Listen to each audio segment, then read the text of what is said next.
Bangla television জগতের অত্যন্ত জনপ্রিয় অভিনেত্রী পল্লবী শর্মা, যিনি দর্শকদের কাছে জবা বা পর্ণা নামেও বেশ পরিচিত। 1992 সালের 4 সেপ্টেম্বর তিনি জন্মগ্রহণ করেন। তার উচ্চতা 5 ফুট 5 ইঞ্চি এবং ওজন 53 কেজি। বর্তমানে তিনি অবিবাহিত এবং কোনো প্রকার প্রেমের সম্পর্কে নেই। 2012 সালে অভিনয় জগতে পা রাখার পর থেকে এ পর্যন্ত তিনি যে সকল ধারাবাহিকে অভিনয় করেছেন, চলুন দেখে নেওয়া যাক সেই ধারাবাহিকগুলোর নাম। 2012 সালে নদের নিমাই ধারাবাহিকের মাধ্যমে আত্মপ্রকাশ হয় পল্লবী শর্মার। এই ধারাবাহিকটি সানন্দা টিভিতে সম্প্রচারিত হতো।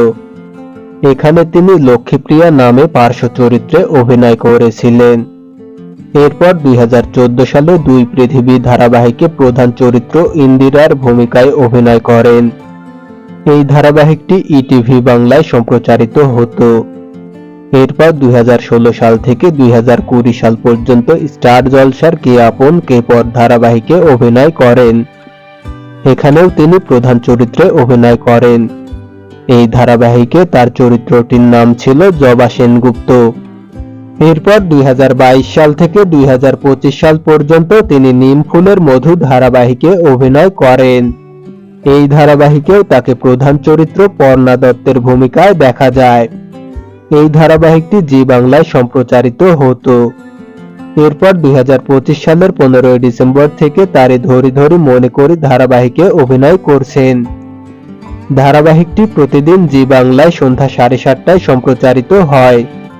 ধারাবাহিকটিতে তাকে একাধিক চরিত্রে অভিনয় করতে দেখা যায়।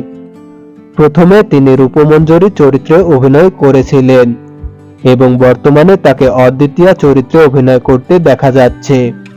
ভিডিওটি ভালো লাগলে লাইক, কমেন্ট এবং শেয়ার করুন। আর এই ধরনের আরো ভিডিও পেতে সাবস্ক্রাইব করুন এসবি বিনোদন আপডেট। ধন্যবাদ।